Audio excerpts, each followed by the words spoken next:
Watakuwa mzuri huyu. Upati bana. Upati. Ukwangu mzuri yako kashwa.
Come to Paris. Important business.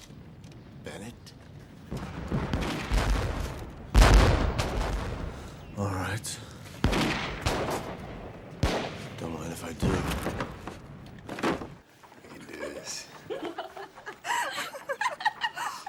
Écoute, il est pas mal, hein? Il est assez mignon.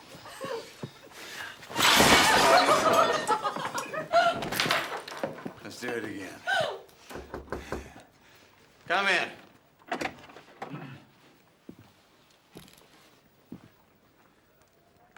Who are you? Henry Stanley? Stanley! Welcome to civilization. This, my dear coquettes, is the finest reporter I have on the staff of the New York Herald. Hello. His reports on the fighting in Spain have been both heart-wrenching and sensational. Some of them are even true.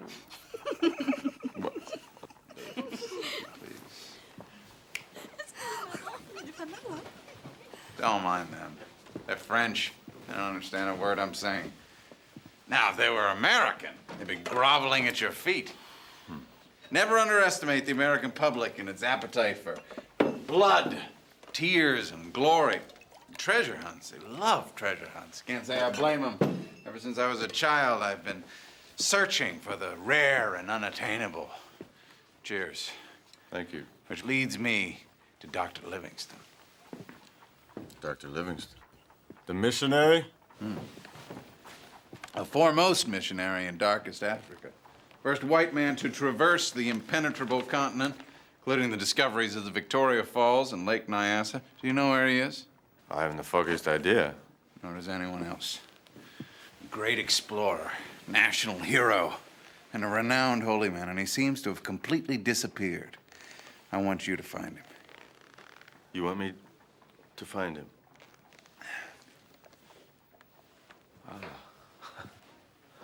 Well, do we have any idea where he is? 5 years ago, the British sent him into Central Africa. He hasn't been heard from since. He had a bad habit of stepping on the wrong political toes, so nobody seems to care. Why do you care then? I don't. I don't give a fig about some crusading Christian fanatic. Well, if you don't care, why should I care then? Because I want you to care. Besides, more importantly, the American public wants you to care. Our business is to sell papers, Stanley.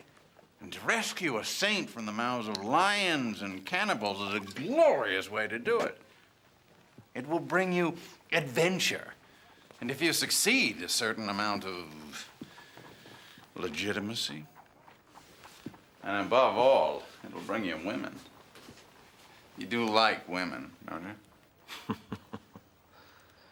May I suggest, sir, that this little journey could be extremely costly? Well, draw 1,000 pounds now.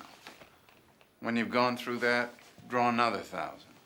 And when that's spent, draw another 1,000. But even if you have to bring his bones back, find Livingstone. Don't tell anyone your mission. They'll either laugh at you or try to race you to him. Remember, Stanley, the only thing worth doing is to succeed, no matter how. If God called Livingstone to Africa, he intended it as a practical joke. In all his years there, the old fellow made one convert who eventually lapsed, and several enemies who would have sent him to hell if they weren't missionaries themselves. As an explorer, he discovered a plateau which had already been found by the Portuguese and the Arabs, and concocted a settlement scheme which resulted in England's embarrassment and several people's deaths. He knows he's a fool, but he won't come home until he proves that he isn't. Why on earth should you care about him? Oh, it's just idle curiosity, in case I should run into him. Thank God that you don't. When he disappeared with his loyal savages, some of us here heaved a sigh of relief, I can tell you. That's not to be published, of course. Did you know him personally? A completely disagreeable fellow who did not improve upon acquaintance. He loved his black barbarians with a passion and despised his white and civilized equals. He knew how to get round cannibals very well, but he knew nothing of geology and botany. Where are you trekking, for heaven's sake? My assignment is to explore the Rufiji River. Oh, good God, he was nowhere near the Rufiji when last heard of. Besides, we've very reliable reports. Oh, of what? He was murdered by natives, haven't you heard? Cooked in a stew, from what I gather. He must have remarkable stomachs to digest that silly old goat.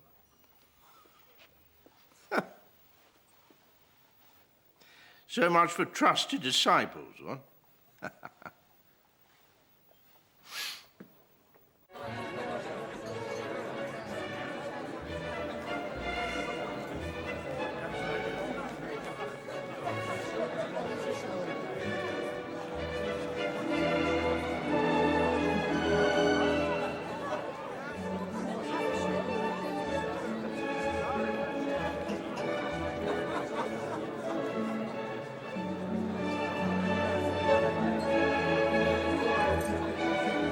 Are you pondering your journalistic sins, Mr. Stanley?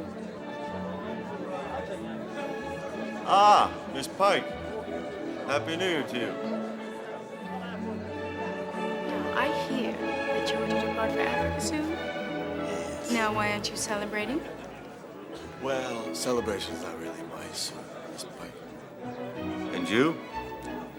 You here with your mother and sister? Yes, my mother and sister are off being entertained by some ambitious suitor, and, well, I decided to play the rude American and join you. Well, you're hardly rude, Miss Pike. Oh, all Americans are rude, Mr. Stanley. Especially you. Especially me. Yes, here we are, staying in the same hotel. We come from the same distant country, and yet you completely ignore me. I scarcely know you. Yes, but I've known you for years. I've read your articles from Spain and Abyssinia, and you've chilled me and thrilled me. You've even inspired me. Inspired? Yes, I have decided to set off on a mission of discovery, too. And what dark and sinister continent are you setting out to explore? You?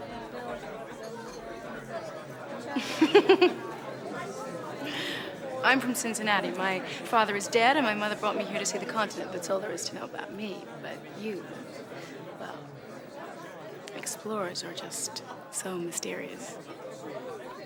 I'm a reporter, not an explorer. Nonsense. You seek the unknown, don't you? Out there? But isn't that to avoid seeing the unknown in here? You're being overly romantic, Miss Pike. Any secrets I hold are merely ludicrous and mundane, I can assure you. Well, that's for me to decide. Where are you from, for example? Some say St. Louis. My mother heard New Orleans. My father was a Mississippi cotton merchant, and he died, and I came here. Oh, I'm sorry. You look so suddenly away. My mother said people only do that when they're lying. I have nothing to hide, Miss Pike. Mrs. Stanley, I'm sorry. I didn't mean to upset you. I'm just a curious girl who's a little bit in love with the unknown. Where are you going? That's all I want to learn, just so I can share with you in my mind's eye some incredible adventure that I'll never be allowed to know. They call it darkest because no white man has ever been there. And somewhere in this 11 million square miles of uncivilized blackness lives a man whom I am seeking. Who? I'm afraid I can't tell you that. Well, tell me something. Why do you want to find him? The adventure, I suppose. The recognition. And if I succeed,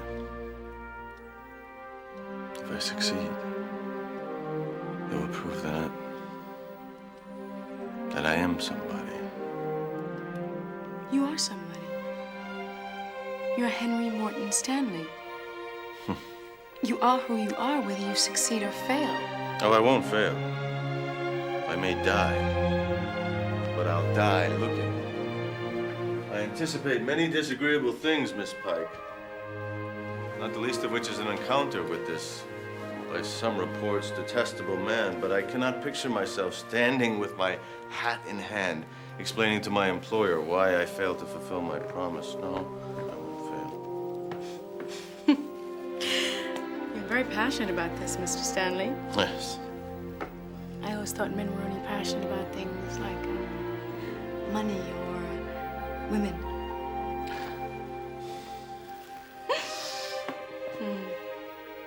You needn't look away. I don't know if it's indifference or Midwestern shyness, but well, it's not an area you have anything to be afraid of.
I write this to you on the eve of my departure, thinking only of my return, and once again, of seeing you.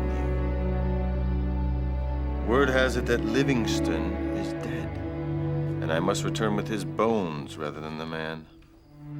Nevertheless, the very hour I land in England, I should like to hold you and kiss you as you kissed me.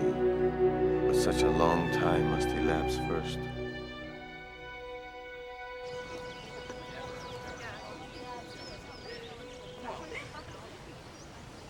My good man, you must put my mind at rest. Rumours have been circulating in this consulate that you've spent over £3,000 on miles of cloth, millions of beads, hundreds of coils of brass wire. Well, the rumors are wrong, Dr. Kirk. Oh, thank goodness. I do my best to It's stop... £4,000 I've spent, not 3. Good heavens. Good heavens. But why should a newspaper expend that much revenue on an insignificant river like the Rufiji? Well, the New York Herald is very interested in adding, at whatever cost, to the knowledge of the globe, Dr. Kirk. Yes. Yes, I suppose so. You were an explorer yourself, weren't you? Didn't you spend several years traveling with that missionary fellow? Livingstone.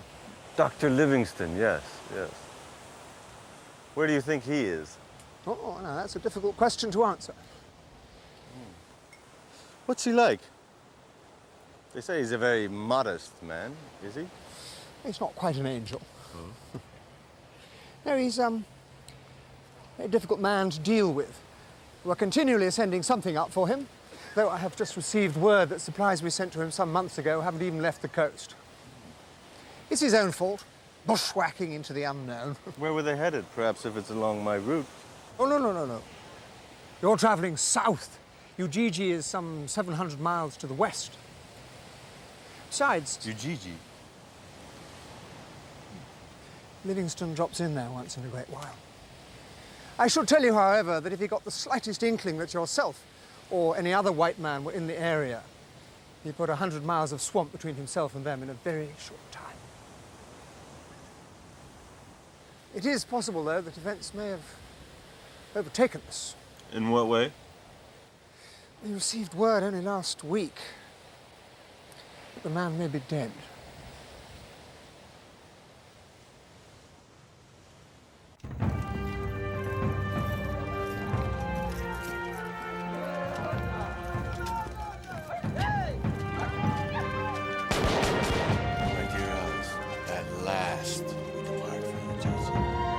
Led by the Stars and Stripes, with the red flag of Zanzibar pointing towards 700 miles of unknown hostile territory.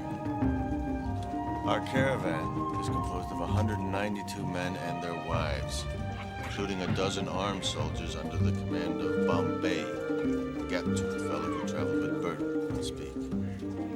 One of the guides, 6'4" Asmani, has a darkness in his heart that harbors some serious resentment, I fear.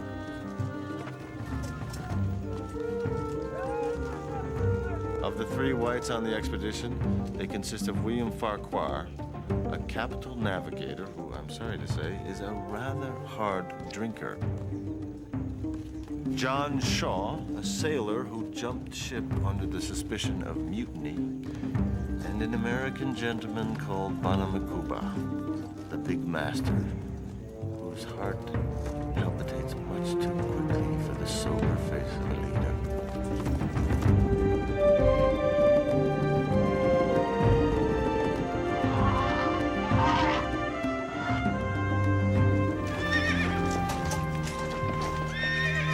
Dear Alice, it sickens me almost to write of this day's experience.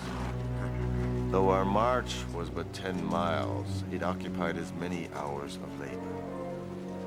Now that I am in Africa, however, I feel as a fish reeled in by some unknown force, and there's no use struggling against it.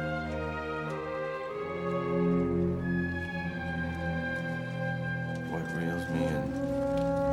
I prefer to think of it as destiny, with Livingstone as bait, and you as the untiring fisherman. Come on! My darling Morton, I just received your first letter. Oh, how romantic it all sounds. At least twice as romantic as it is here. My sister and her new beau are disgracefully in love and plan to be married soon. Shall we do the same? I'm only joking. Or am I?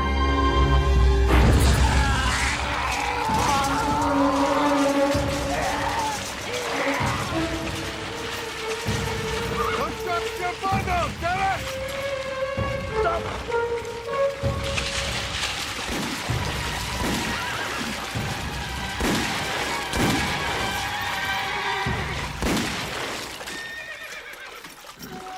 I think of you always and long to lie with my lips caressing your handsome neck. Your loving Alice. Get out here! Pick up these bundles!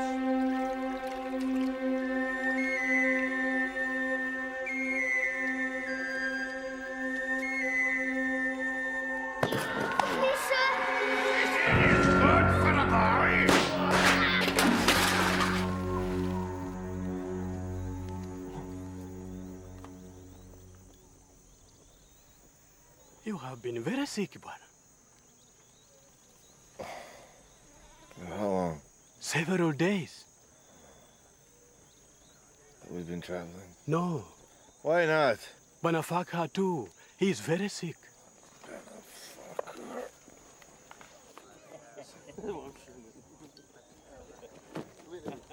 Why haven't we been traveling?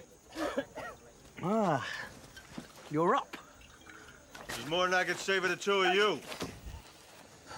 It's bloody agony, Mr. Stanley. I can hardly walk. What do you think it is? It's just a simple rash. It's nothing as bad as you wish. We couldn't travel with him like that and with you out of your head. My horse could have carried me. Your horse is dead. The tsetse fly finished him yesterday. The porters then could have taken us both on their backs. The porters are running away. I can't say I blame them. Their leader's delirious and they want to go home. Running away? And why haven't you stopped them? They're off in the night. What am I to do? Chain them in their sleep? If necessary, yes! Did you get any of them back? Yeah, we caught one. Did you make an example of him? No, not yet. This man was paid for this journey in advance. Bwana kubwa anasema huyu alilipwa mshahara wake mwanzoni mwa safari hii. I have no mercy for men who go back on their word. Hana huruma na mwanamume wote ambaye urudi nyuma. He was stealing food and shelter from all of you. Alikuwa anaiba chakula na hema kutoka kwa sisi wote. And leaving us here to die. Akituacha tukufe.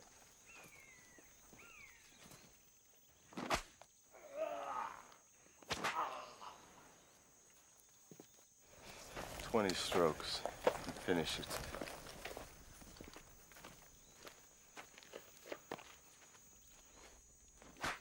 My dear Alice, the selfish and wooden-headed world requires mastering as well as loving charity. The whip has an astonishing ability to bring back the physical energy of the lazily inclined.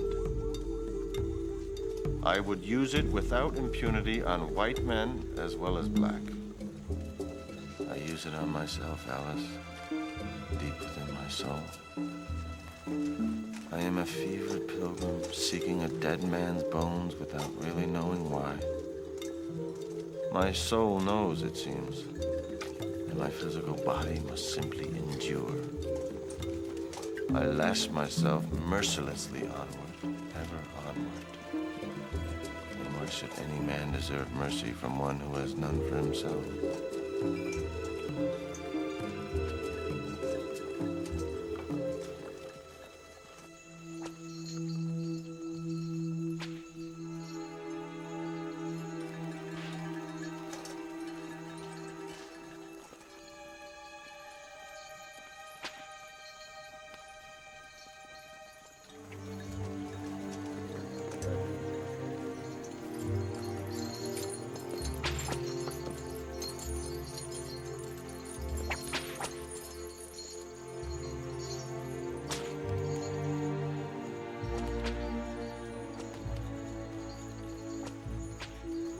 Mr.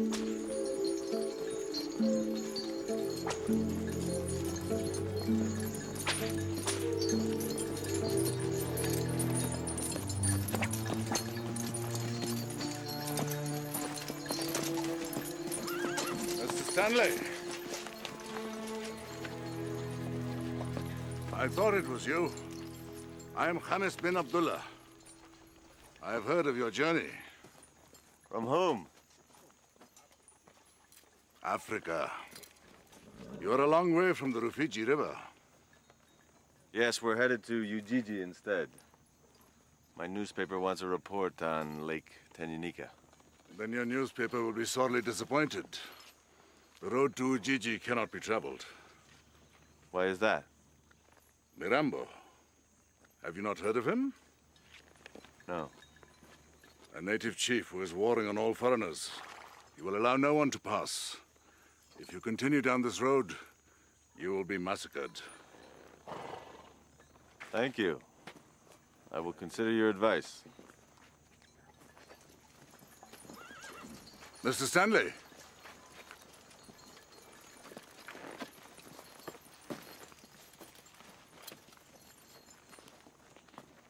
Perhaps we can thank the wisdom of Allah that our paths have crossed. I, too, have had to turn back. I have not enough men to fight Mirambo. But if we were to fight him together...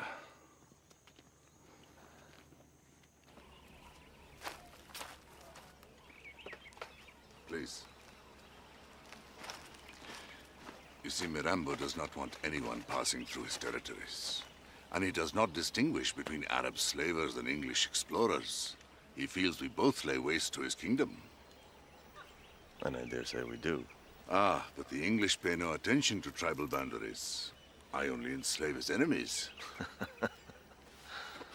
Well, perhaps he fears when his enemies run out, he will enslave him. I guarantee you, Mr. Stanley, he would be happier living with us in chains than as a free man in that wretched jungle of his. No. For some people, chains are worse than death. No doubt you speak from experience. Yes, I do. Oh. But were you ever chained to such magnificence? Look at this boy. His parents were massacred in a nearby village. Without me, he would be no more than an ingredient in Mirambo's stew. What is his name? Why, Thoje? My brother's wealth. Of course, now he has neither a brother nor wealth. But look at him now. Look at those eyes.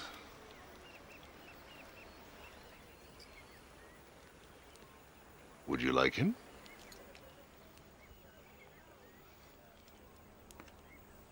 I don't buy slaves. Then I will give him to you. As a gift. Name him what you will. He's yours. What's the Swahili for young antelope? Kalulu.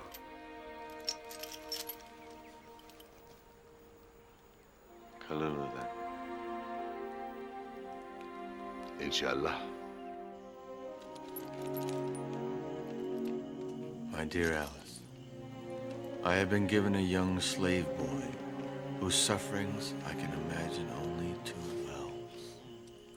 He has lost everything he valued in life, and I can only hope my intervention will restore what little faith he has left in human kindness.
What are you doing? What does it look like? You leave here, you will die. What if we all turn back? You're the only one who wants to go on. I don't remember offering you a choice. I'm sick! We're all sick! It'll pass. Like Farquhar passed. I can't go on, I'm losing my mind. Then get out! Leave your gun, your tent, and your supplies, and get out! I can't survive without them. And neither will we.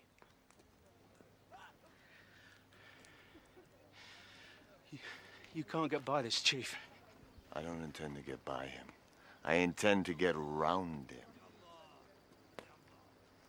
We're gonna travel to the south. You're mad. You don't even know what's out there. Soon enough, I will. Now, you can either leave with the clothes on your back, or you can help us bury the dead. Which is it?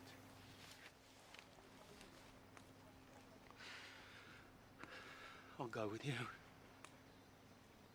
Pull yourself together, man.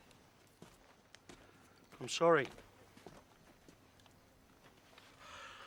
I'll go with you, I'm sorry. Oh.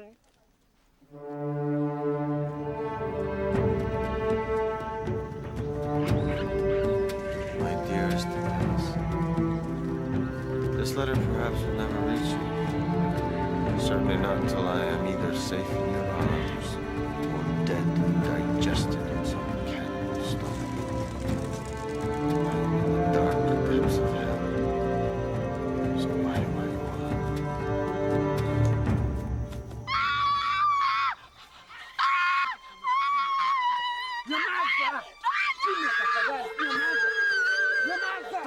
Quiet! Your mother!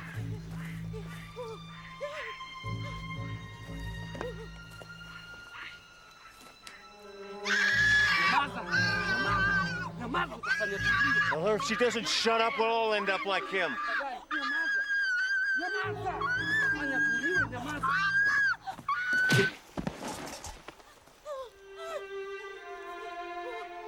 That's keeping her quiet. You are all I live for, my sweetheart. You and Livingstone.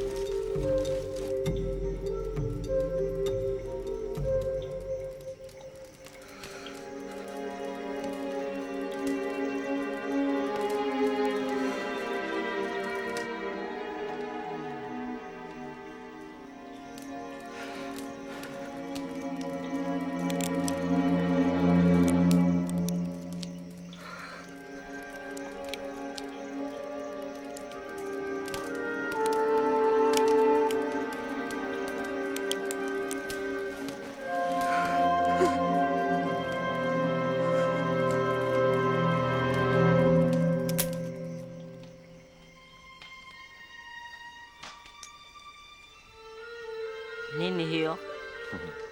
This is a very powerful weapon.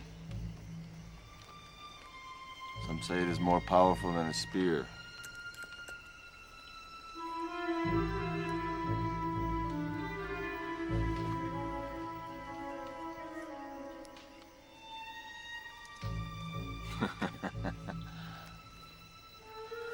That's the weapon's blood. And when it's written in here, it is my blood.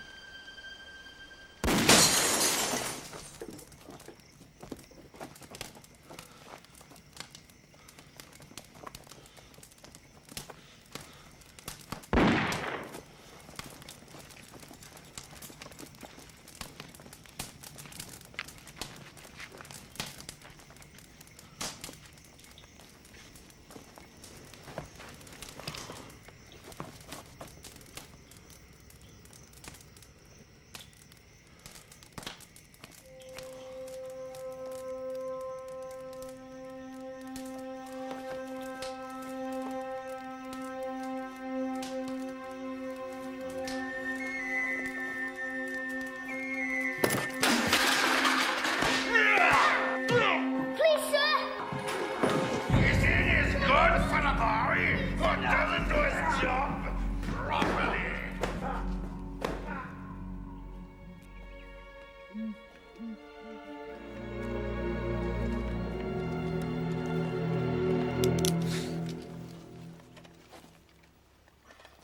We will not go on, Bwana Mkubwa. Mr. Shaw was right. You beat us and you match us and you treat us little better than slaves. I treated Shaw no differently than I treated you. And he is dead. So you see? He was a coward, soft. You're stronger than he is, Obsmani. We will not fall for flattery, Bwana Mkubwa.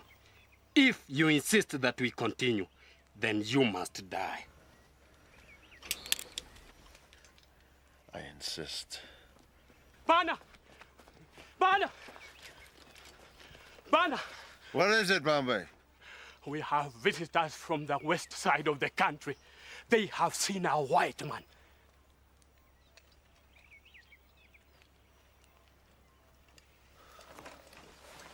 I want to know exactly where he saw him. Ujiji. Seno yahola. Ujiji. He has now arrived. Ask him how he was dressed. How was he dressed? Abenebi hirembwena. Singaiwe. He was dressed like you. Ask him, was he young or old? Nomsahuru nomba nomsiani. Nomsahuru. Erusil lafu. Arembo for. Old, white hair, soon to die. Soon to die? He's not dead yet. Asiri Rufua. Tawe, Asiri. No, he's not yet dead. Oh, good.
How do you do, sir? Hello. Who the mischief are you? I am Susie, the servant of Dr. Livingstone. Excuse me.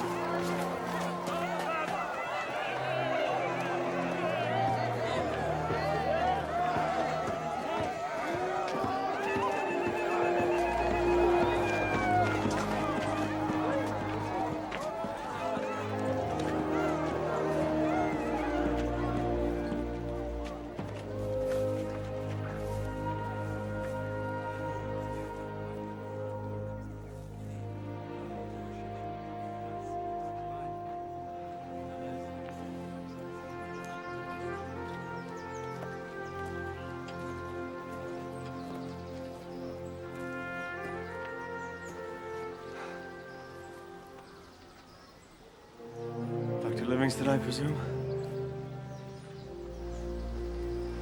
Yes. Yes.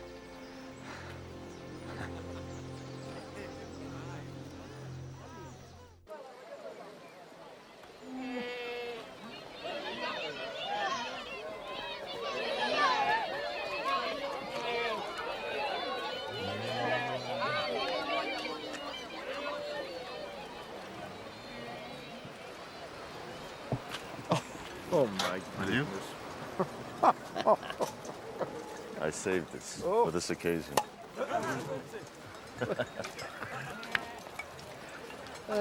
You know, when I first came here, 16 days ago, I was dying on my feet. I had no food left, no medicine, certainly no letters.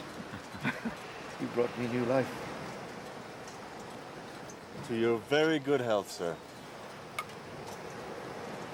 To the noontime quiet of nature, hum of the insects in the air, to the tide of life which, in 1,000 forms, breathes in the dry and dusty soil, in the bosom of the waters, in the air that washes around us.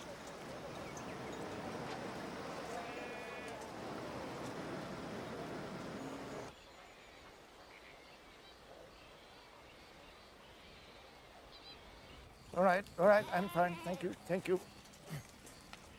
Ah. Well, Doctor. You are probably wondering why I came here. Yes, I thought at first you were a French explorer, but then I saw the American flag, and I was really rather glad, because I don't speak a word of French. But I suppose, like all other white men in these parts, you're looking for the source of the Nile, huh? No, I came here looking for you. Oh, was I lost? Have you ever heard of the New York Herald? Oh, who hasn't heard of that newspaper? Well, the Herald has sent me to find you, to bring you help, and to return with news. And yourself, if you will so desire. Yeah, well, I had no idea the Americans thought so highly of me. My own countrymen seem to have forgotten about me altogether. Well, I apologize for maligning my saviors, Mr. Stanley. All right. Will you return home with me, then? Home? This is home to me now. Thank you. Tell me, Mr. Stanley, have you ever had a mission? Oh, well, of course you have. One brought you here, so you'll know what I'm talking about. Well, for 1,600 years, mankind has been searching for the source of the Nile, the fountain of truth and life, arising, as Ptolemy wrote, in the mountains of the moon, here, somewhere quite close to where we are now. And this lake, I believe, leads into that great river. Now, if this is the source of the Nile, then people will listen to me on a subject far more important than this one. You see, I too have a mission, a secret mission, one which will take us out of the darkness that we live in, into the light of truth. A secret mission? Yes. Oh, I'll tell you about it someday. If you will sail with me. Sail with you? Where? To the head of this lake, to determine whether or not the river there leads into the waters or not. If into, then it is a sign from God that I failed in my mission. But if out of, I will have discovered the source of the Nile, and then perhaps people will believe what they're told. You want me to go exploring with you? Yes! Hey! Well, Doctor, I'm deeply honored, but I can't. I have obligations to my newspaper, my fiancée. I must return. And you must return with me. Why? Why? For your health, your safety. Not for your glory? All right. I'll agree to come with you, if you'll come with me first. I need your strength and your provisions. Aha! Yeah, we need each other, you see, Mr. Stanley, to accomplish our own separate tasks. After all, you came here for adventure. Well, Mr. Stanley, the adventure is just beginning.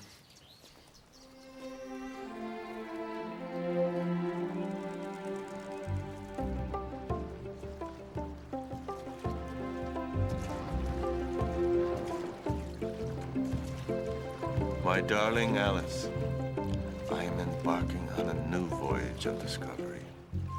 Our ship is an African Argo hollowed from the trunk of a tree. My companion, a man whose gentleness never forsakes him, whose hopefulness never deserts him. We are seeking to answer a question that has plagued mankind for thousands of years. For Livingstone, our goal is even nobler. He will not explain himself further, except to say, it is the unburdening of freedom and truth.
Why did you point your gun at those people? Pointing my gun at those barbarians is what kept me alive, Doctor.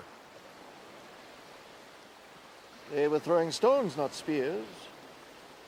And who can blame them? We're trying to change their way of life.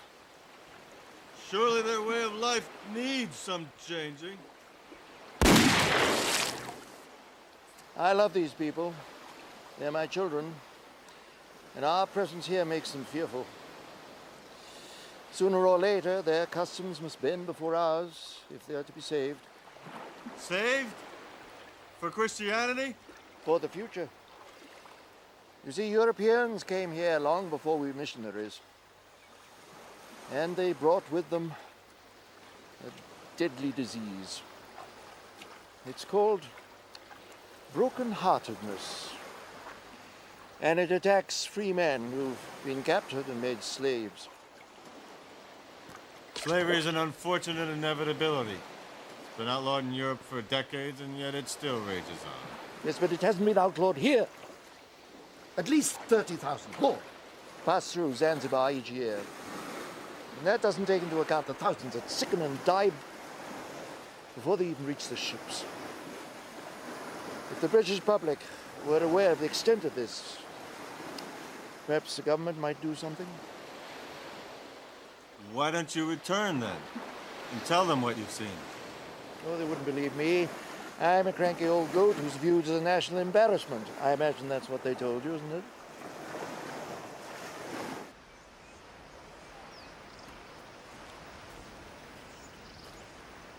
Doctor? You prefer to eat alone? No, of course not. I'm so used to sitting on my own. Please.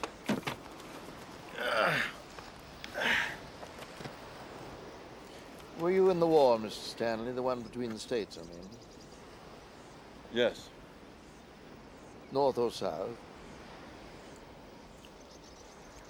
Both.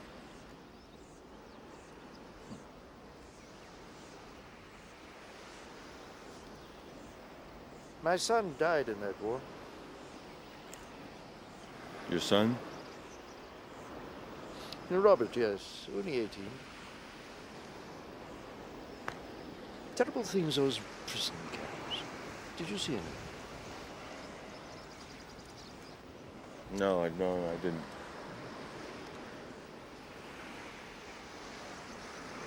Yes, I was not a good father to him. I neglected all my children, abandoned my dear, sweet, loyal wife. But Robert gave his life in a cause to which I have given only words. You know, when I first saw your flag and you marching towards me, I thought for a moment you were Robert.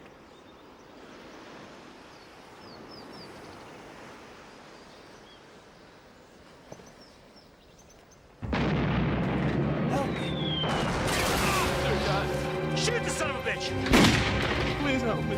Please help me. No. Escuela Contar! No! Help me! Escuela Contar! Help me, please!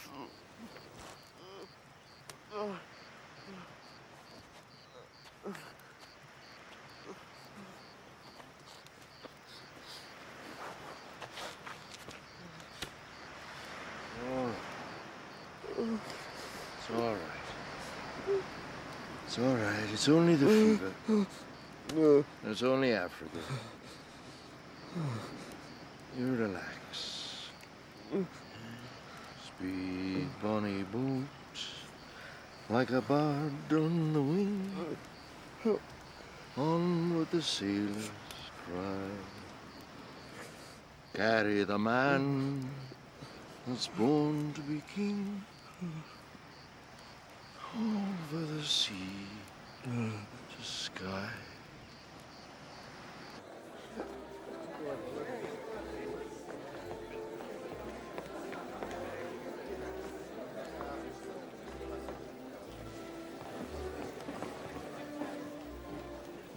Are you spoken for, Miss Pike? For the next dance, I mean. Yes, I'm spoken for. Excuse me.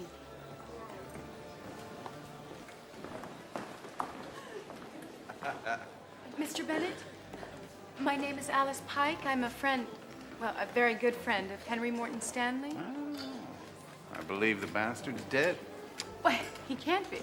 Have you heard from him? No, not recently. Nor have I. He spent my money and then he disappeared. He better be dead if he knows what's good for him. Well, he can hardly write letters from where he is. In a savage's stew pot? He's cheated us, Miss Pike. He's made me poor by several $1,000s and you by one friend. Excuse me, one very good friend. I don't believe he's dead. I would know if he were dead. Another American romantic like myself. Well, perhaps you're right.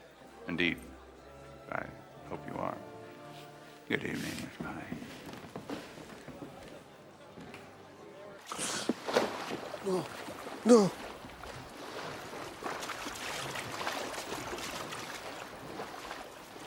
You all right? Yes. It's just a dream. How do you know Welsh, Mr. Stanley? Welsh? I don't. Oh. Well, you spoke it in your fever last night. I think you asked God to help you.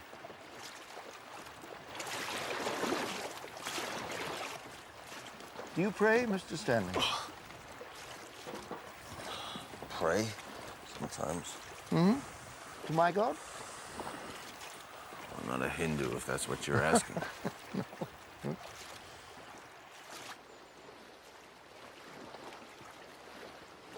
What are you afraid of? I'm not afraid of anything. Death? Well, death. Uh-huh. You know, I was almost killed by a lion once, many, many years ago. And I thought afterwards how easy it will be to die. I was quite proud of myself for that discovery. But I've since learned that there are far worse things than death to fear. Like what? Oh, I don't know. Facing oneself.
talk to you.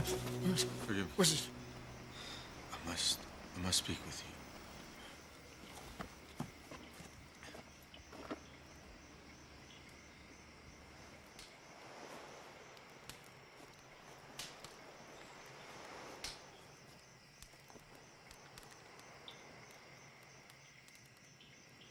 My name is not Henry Stanley. It is John Rowlands. I was born in Wales, not America.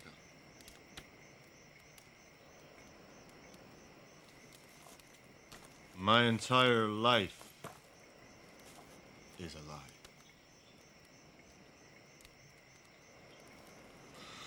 I have never spoken of this to anyone. Why am I telling you this? Perhaps because you need to. I was born a bastard. I never knew my father and my mother.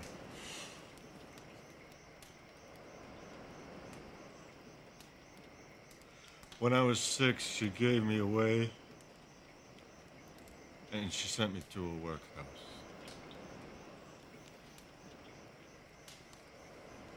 And what was done to me in the recess of that horror chamber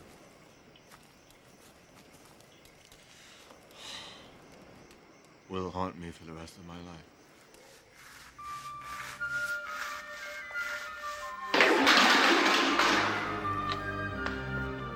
Please, sir. Don't. The beating is good for a boy who doesn't do his job properly, huh? I was there for 9 years. Finally, I reached a point where I could no longer tolerate my tormentor. Unbutton, boy. I will not, sir. What? Stupid boy. Down with your trousers! Never again. Never again, get down there, boy!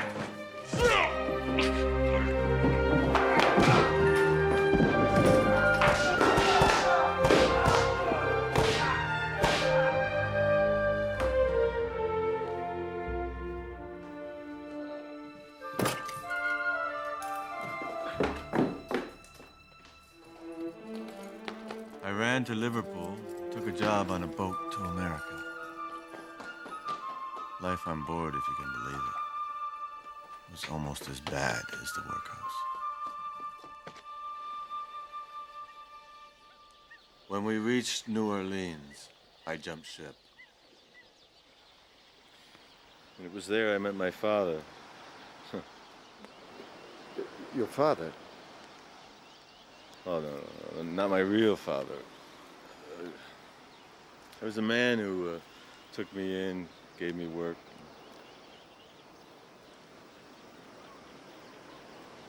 He was the first man to show me any real love and tenderness. And he even gave me his name, Henry Stanley. And then one day he suddenly said he had to go away on business, and he left. And I never saw him again. Never heard from him.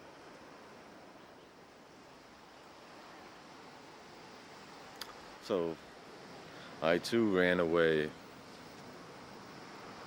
to war this time. And a battlefield known as Shiloh.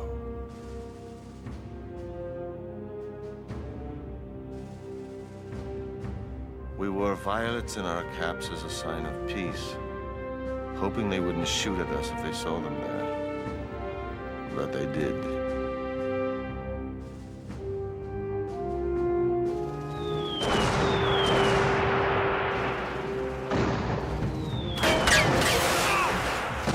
Help me!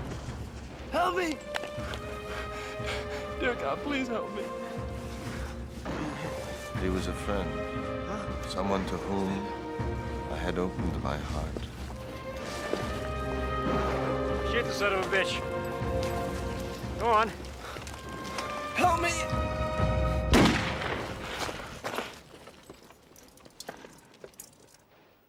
I was sent to a prisoner camp. Camp Douglas, near Chicago. I know full well the conditions that killed your son. I survived them because I joined the Union Army as a turncoat.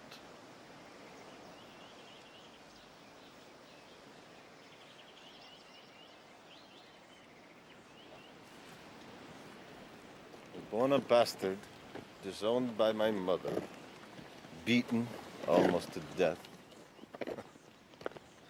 How could I believe in love? I had to learn to believe in one thing and one thing only. Myself. You asked if I prayed? I have, and I do. I sometimes feel I'm just mouthing words. But there's no real point in it. God never loved me. So why should I love him? Well, then, why does he allow you to live? You know, you could have died in the workhouse, in the war, in the jungle on your journey here. Others did, you didn't. So don't you think God has a plan? A plan? God may have a terrible sense of humor, Doctor, but I don't necessarily see any plan in that. Well, it's not for you to decide. You must wait on God's good pleasure to reveal to you what he wants you to do.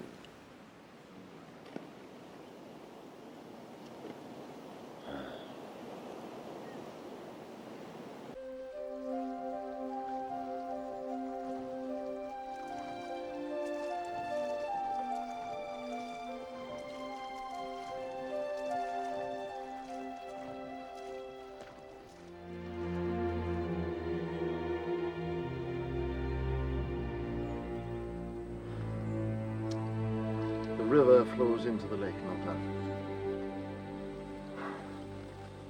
This is clearly not the source of the Nile.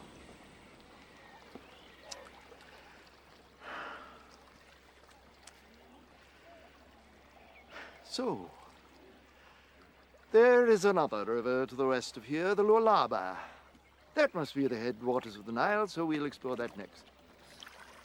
Doctor! I'm sorry, I can't do that.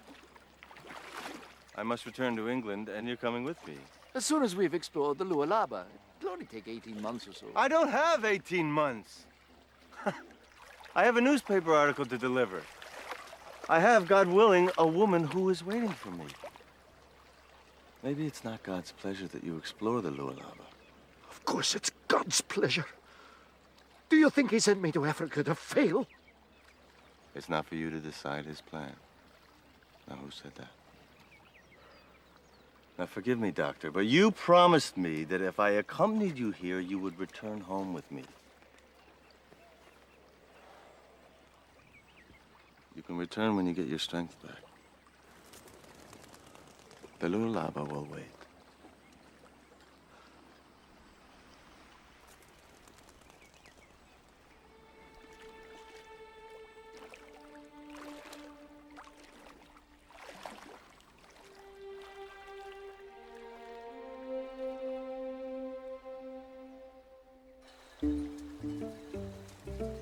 My darling Alice, we are Zanzibar bound, and soon I will be in your precious arms. The doctor has finally agreed to travel with me, unhappily so, and he is not well. It will be all I can do to bring him breathing back to London. His theory on the Nile has received a devastating blow, and though he does not say it, I fear he believes God has rejected him.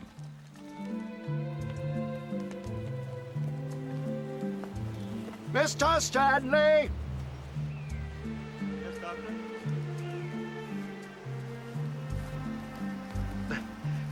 I must turn back. Turn back? Why? We're through the worst of it. Once we reach No, Zanzibar... I must find the headwaters of the Nile, the Lualaba River. I must trace it to its end. Yes, but you must come to England first. No, it is not God's good pleasure. With all due respect, God's good pleasure is that you return to England with me and see your loved ones. Doctor, You're not well. Now I have some letters to my children. Thank you. To Oswell and to Agnes. Please, my journal. Please see that they get to them. Oh, and this. My mission. My secret mission. I promised you I would tell you about it one day. I witnessed a massacre, Mr. Stanley. Hundreds of men, women, and children murdered or taken into slavery. I was the only white witness. No one would believe the horrors I saw, but they would believe you. Because you have done what few men could do. You found me against incredible odds. And you have worked your way into my heart. So please, take this with you. See it's published and believed. Do not fail me. This horrendous evil must be stopped. Why can't you come with me and do it yourself, Doctor? Because I'm needed here. God sent you to me for this purpose. I see that now. You're stubborn, stubborn man. I can see there's no changing your mind when you've made it up. You're like a son to me. Please. You're like my boy Robert to come back. I promise you that what is ever in my power to do, I will do.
Lizzie. Goodbye, Bwana. And Godspeed. Thank you. You take care of the old man, won't you? Of course.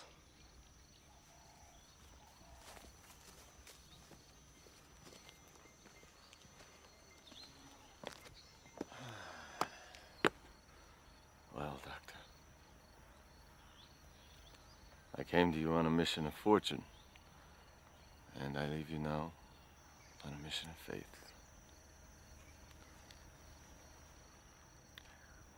I don't know who I am anymore. I don't know whether I'm John Rowlands or Henry Stanley. But I do know one thing.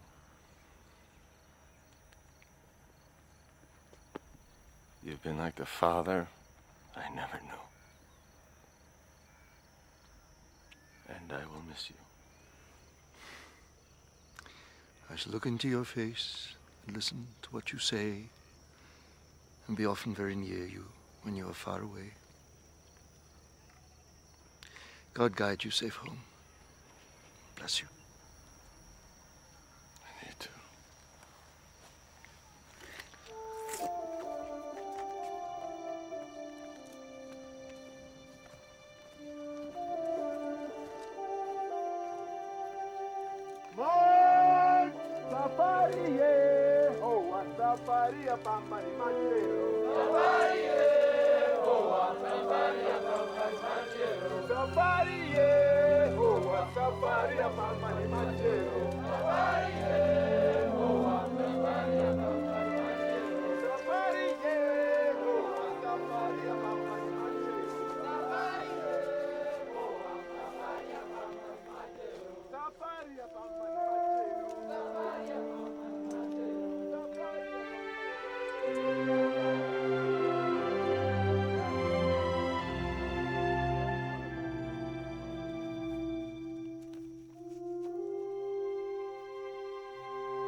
Mr. Stanley, did you actually find Livingstone?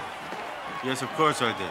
So there's no truth in the rumor that it's all a huge hoax? Welcome home, Mr. Stanley. Welcome home.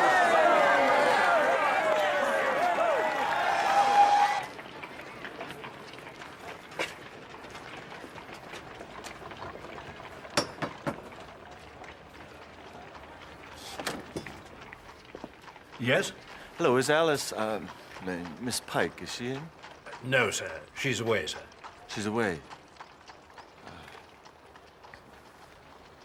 Could you be so kind as to give her these when she returns? You can tell her they're from her friend in Africa. Very good, sir. Is she gone for long? Hard to say, sir. She's gone indefinitely. Indefinitely. I see. Thank you. You deceived us, Mr. Stanley. We at the Royal Geographical Society do not take kindly to deception. I was merely following instructions. You acted like a cad. Livingstone is our man. If he needed finding, we would have found him. Then why didn't you? Because he isn't lost. He knows precisely where he is. You hadn't the foggiest idea where he was. Well, what does that matter? All this is beside the point. There are larger issues involved. Seems that you're an imposter, Stanley. Imposter? Dr. Livingstone despises reporters, most especially those working for lurid American tabloids. If he were to grant an interview to anyone, it would be to an Englishman, not to you. Are you saying I made this all up? The handwriting on the letters you brought back seems remarkably similar to your own. I'm not a forgery expert, but we at the Royal Geographical Society are withholding our judgment until we hear from the Livingstone family. Oh, please. In the meantime, we invite you to a special meeting of the Society to defend your claims. Defend? I have nothing to defend. No, but you do. Your character, your veracity, your very identity is in question. If you choose to remain silent, the British public will draw its own conclusions. If, on the other hand, your story is valid, then what have you to fear? I want to relate to you the tale of an old man, a splendid old man, who is, as we speak, tramping onwards to discover the sources of the mighty Nile. Some of you have doubted the truth of my narrative, claiming that the letters I returned with were forgeries. You are mistaken. I have with me here another letter, which describes an incident that only Livingstone could have seen. A massacre, the horror of which... Enough of this! What we want is the geographical facts. My dear young man, I am trying to give you the facts. So you presume, Mr. Stanley? What I presumed was that I was talking to an audience of interested explorers. You're the sort who explores the land of exaggeration. You're the sort of armchair geographer who has yet to explore his own back garden. Who's the native boy? Let the native boy speak. He isn't in the habit of speaking to inferiors. I wouldn't talk, Mr. Stanley. Isn't it true that you're a Welsh bastard? He's the king of beasts! Remember, we have changed the impression. You You didn't find Livingstone. He discovered you.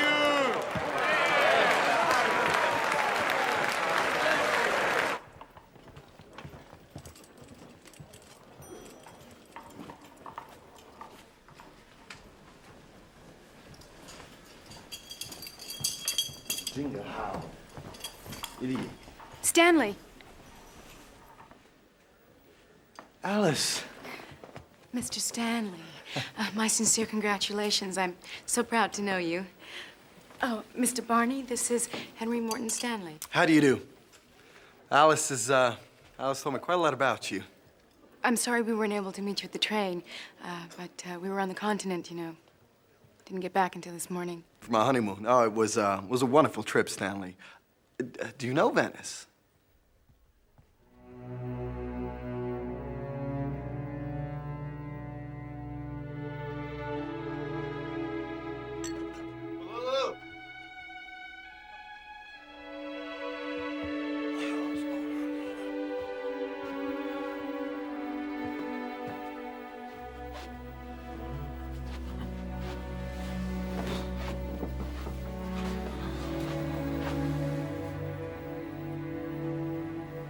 What do you think of the civilized world?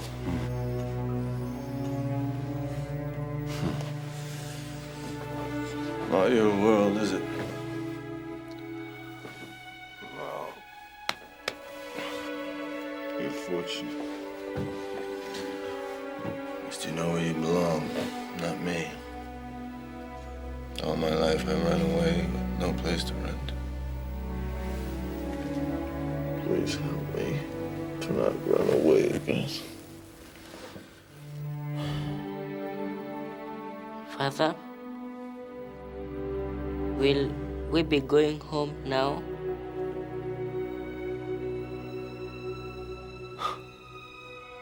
Yes, Kalulu. We will be going home.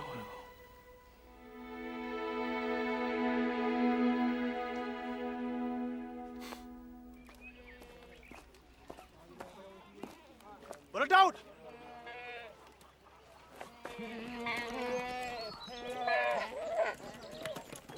What a doubt!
It's not all pleasure, this exploration, is it?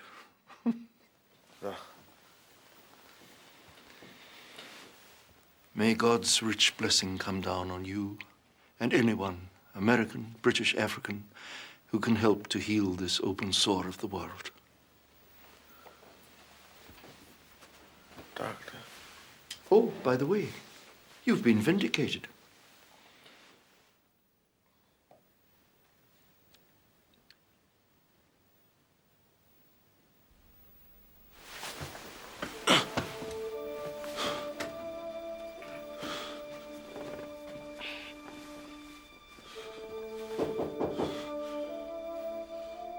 Yes?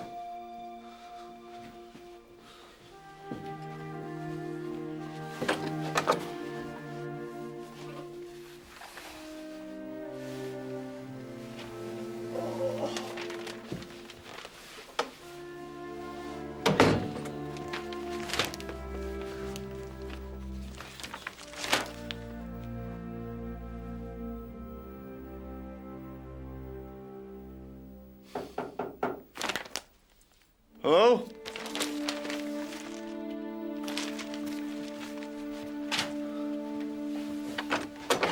Telegram, sir.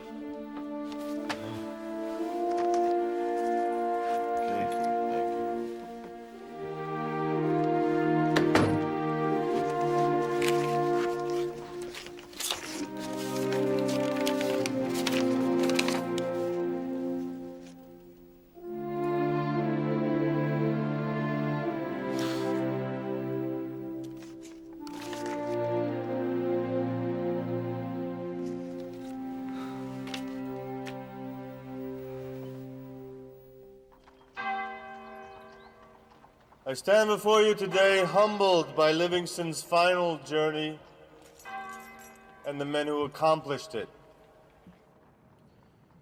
It took his faithful servant Susie and 60 others 11 months to carry his body 1,000 miles to the Indian Ocean. It is that body that we bury today in this most honored monument to the English dead. We bury the body, but not the heart. Livingstone's heart is interred in Africa, which is only fitting. He was more of Africa than of England. He belonged more to God than to man. People picture him as a solemn old man. Well, I can tell you, I have seldom met a man so quickly responsive to laughter and the lighter moods. And I have never met a man so gentle and giving. And yet, he was a fierce man. He did more to end the evil of African slavery than any man before him. Was a fearless guide through jungles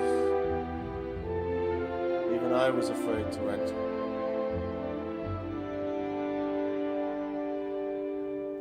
And who am I? I am the one who he has given his blessing to complete his task. So I will return to the great continent. I will trace the Lualaba to its end. And I will determine once and for all the source of the Mother Nile. Because Africa